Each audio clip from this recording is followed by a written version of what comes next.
On Health Stories Speak, we have two friends talking about their experience on prostate cancer. Over to you guys. So thank you, Manju. Very happy to talk to you and viewers about my experience. I'm 67 now, and when prostate cancer was detected in my case, I was 61. And it happened in the following way. Every year, I've been getting tested for PSA for the last, since I was in my mid-50s, I guess. But then this particular reading was very high. It had so happened that a year before, I had missed one annual test, and a test before that was marginally high, but the doctor said that I was okay. So one thing led to the another. I was here on leave. I was living abroad at that time. I was in India on leave. And then after the after the PSA values were confirmed, I met the urologist who conducted a physical examination, which is called a digital rectal examination, which is quite unpleasant but necessary. And after which I had an MRI, which confirmed the diagnosis. I did have, after that, a detailed biopsy. They took 16 cores of the prostate. And in between that, I forgot to mention, I had a PET CT scan. Right. What was the PSA level? Yes, my PSA when in late 2017 was 30. They did a repeat test, but it came out the same value. So after that, the whole schedule of investigations started. Right. So, did you have any symptoms before you got this high PSA reading? Nothing remarkable, really. I mean, if I look back now, being more aware of this issue, I feel there might have been some difference in my urine flow characteristics, but it was nothing really remarkable.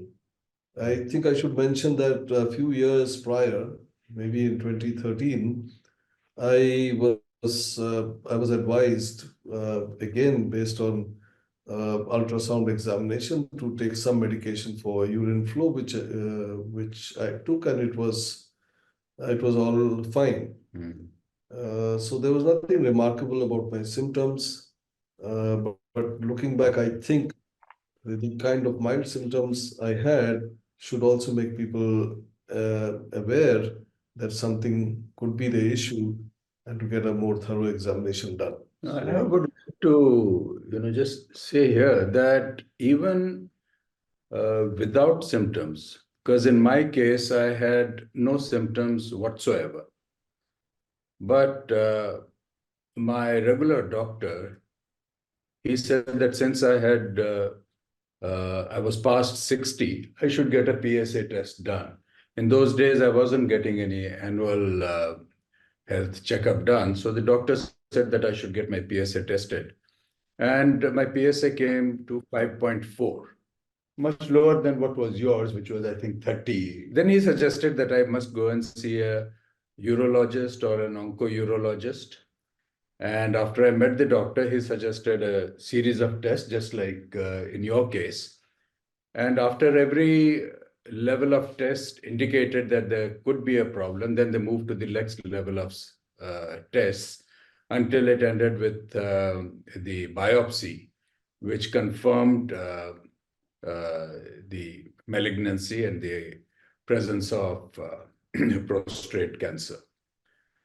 So in your case, after the diagnosis, how did you proceed further? What did the doctor advise? Well, what happened was after the PET and the biopsy, my prostate cancer diagnosis was at 3+3 Gleason score.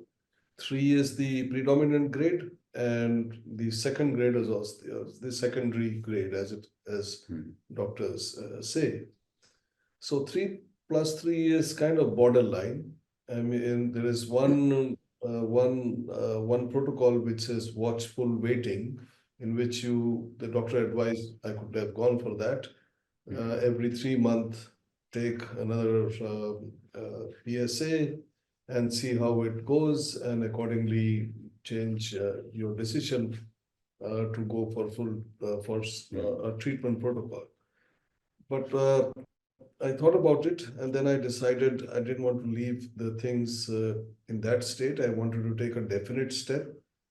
And the first thing that I did was approached the radiation oncologist in the same hospital.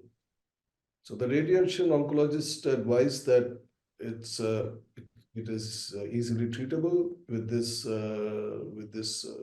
dose, with a dose of 6 or 7 days of radiation, before which a hormone injection is required, and over the period of 3 years, hormonal injection will be required. I looked up and consulted a few people about the use of hormone injections and all that, and I wanted to take a second opinion. I approached the surgical urologist, the surgical oncologist, after which I decided to go for surgery. I also decided to go for the surgery, radical prostatectomy, which means removal of the whole prostate. And each treatment has its pluses and minuses. But I thought that surgery would give me the peace of mind that I have tackled the cancer at its root, so to say. And so I went in for robotic surgery, and which I believe is a more precise surgery. It allows the surgeon to do the surgery with more precision. And I was very happy with that. And of course, surgery has its downsides. One of which is, of course, that of incontinence for some period of time. But as the doctors advise you before surgery, if you're doing certain exercises to strengthen your muscles, and if you are in general good physical fitness and tone, then incontinence does not last very long. In my case, I think about in 2.5 months, I was completely over that. This is probably the most easily treatable cancer. And if it is detected early, as they say with all cancers, your chances of full recovery is all depends on how early you detect it. So if it is detected early, then I think the cure is almost 100%. So I had my surgery 4 years back, and you had it probably nearly 6 years ago. Nearly 6 years back. So we get ourselves tested. I get myself tested for PSA every 6 months, and since then, since the surgery, the PSA has been almost 0. So the doctor says that unless the PSA is above 4, we need not worry about it. I would like to add one thing about the surgery. In my case, the surgery took quite some time. They had some issues with the equipment, but apart from that also, what they did in my case, they took something called frozen sections, meaning which the tissue that they removed from me, they get it examined by a pathologist at that very same time. So there is something called positive margins. If those tissues show any cancer cells, they know that some cancer cells have been left behind. But fortunately for me, they came out negative. So the doctor was pretty certain that all the cancer has been removed. The later pathology report found these findings, which was a great reassurance to me. And of course, within 30 days of the surgery, my PSA fell to the required levels, and in 3 months, it was undetectable. So would you guys say that in terms of the experience, if you were to leave some lessons learned for the viewers, what would it be? Just very short, 2-3 points. No, if you ask me, what I would say is that whether you have symptoms or you don't have symptoms, after a particular age, as part of your annual health checkup, one must get the PSA measured. And that's point number one. Secondly, if the PSA is above its normal level, Which is 4. then one should, which is 4, 0 to 4 is considered normal.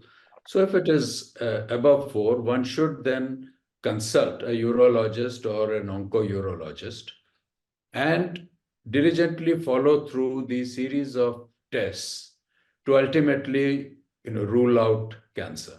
I mean, initially, of course, there's a lot of baggage to deal with the word cancer, so it is frightening.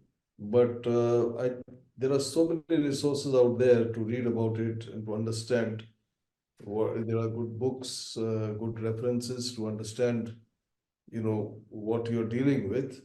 And I think in both our cases, we are successfully managing the situation. So not feel despondent about such a diagnosis. Yeah. Thank you. Thank you very much for sharing these experiences.